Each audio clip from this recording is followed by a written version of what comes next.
Hi, welcome again to Not an Audio Review channel where I don't review audio gear. Today I'd like you to consider, if you will, cilantro.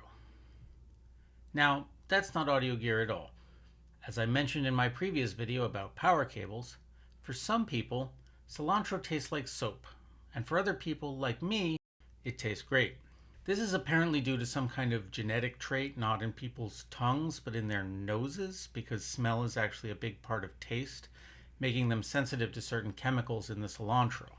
And this is just one very small example of the way how things taste is different to different people, not merely in terms of preference, but actually on a physiological level.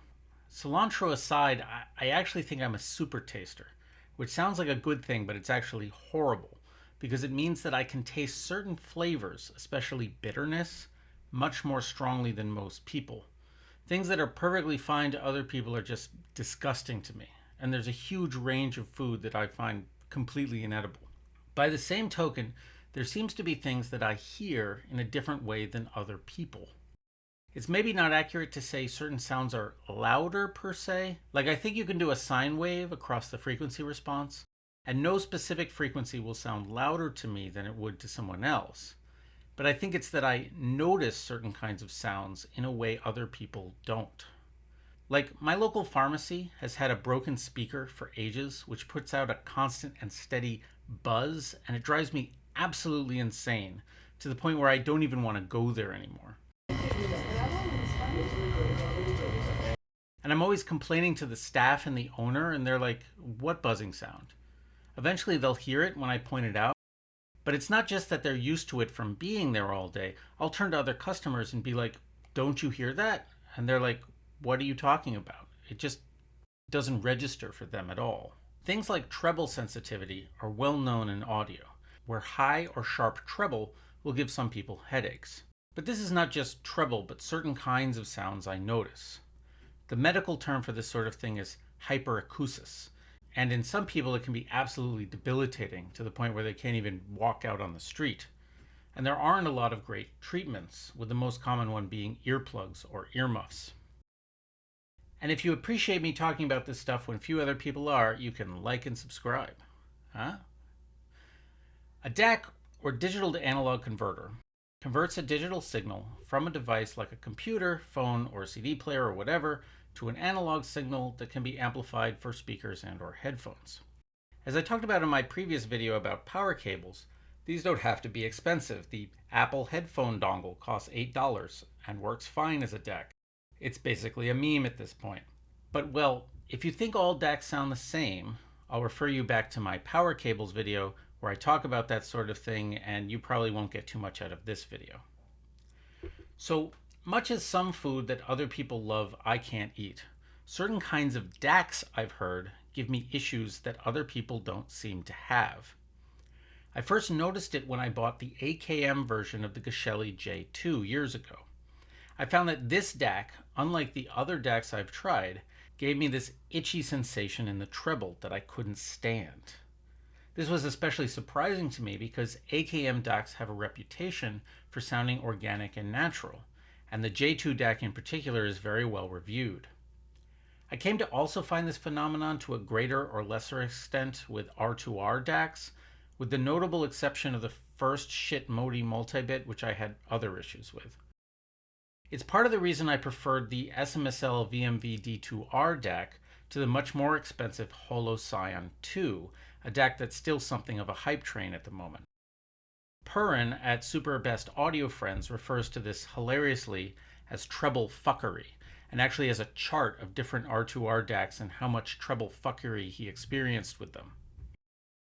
In fact, having tried now AKM, ESS, Burr Brown, Cirrus Logic, and R2R DACs, the least offensive, which is to say the smoothest, least glary, least irritating, while still being incredibly detailed, natural, and with a huge soundstage, of all DAC chips are the ones from ROM, which seem now only to be offered by a few companies like SMSL, Xduoo, iBasso, and one very expensive one from Luxman. And I love my D2R. it sounds wonderful and preferable to a whole host of other DACs I've tried here. So then why did I buy these?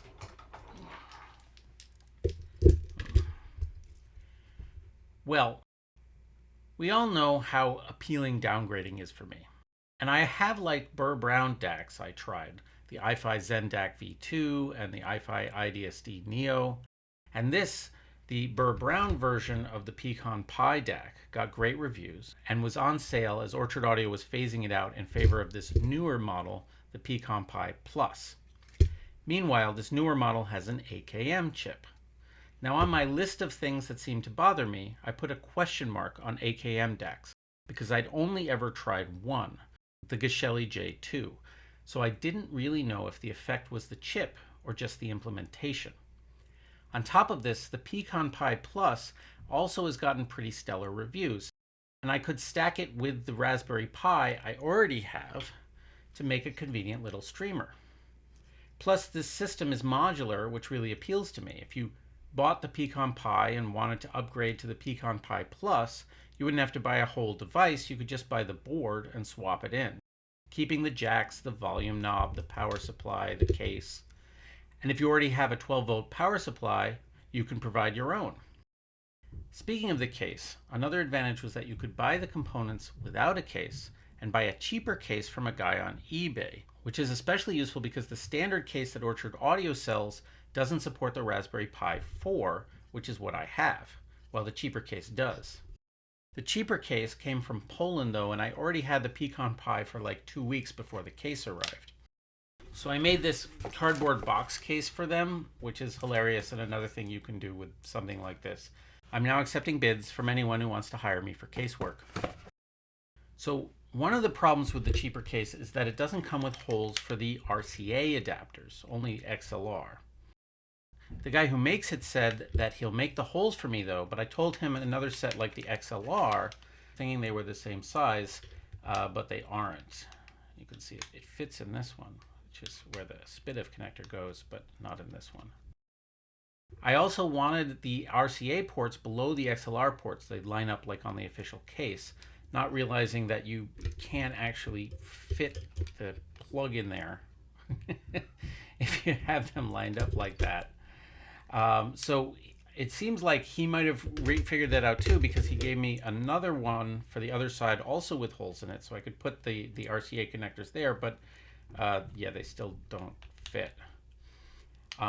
And on top of that, the screws he provided don't have nuts, and so I can't even keep the coax connector, that's this one, that does fit.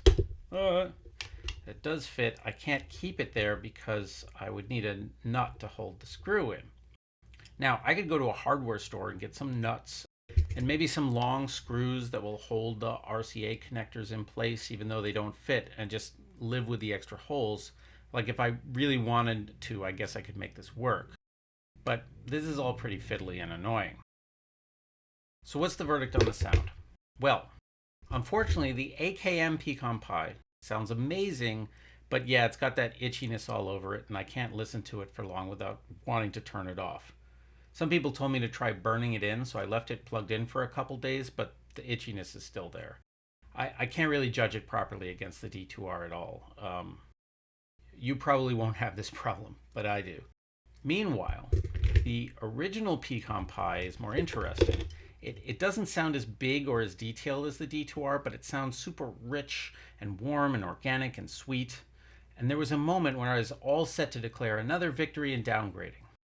But I generally have music playing all day long while I work, and leaving it on all day, there was something I can't really describe that bothered me about it.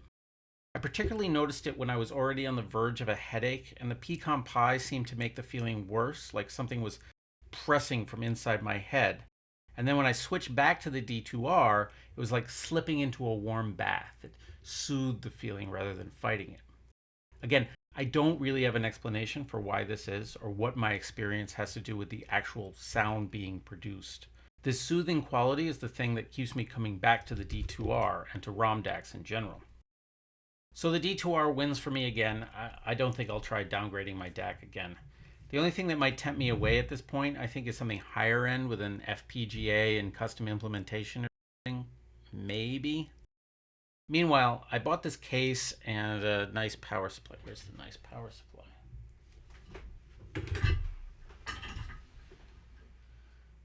Meanwhile, I bought this case and even this nice power supply because I wanted to set myself up for success, though this was too expensive and now it's been too long to return it, I think. And I was really racking my brain of a reason to keep the PecanPi because it's such a nice little streamer and DAC and it's fun to play with all these parts.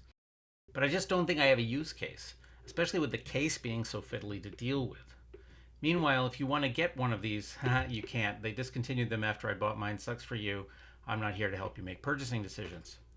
Though maybe when I return mine, he'll just sell the last one. So, could keep an eye out for that.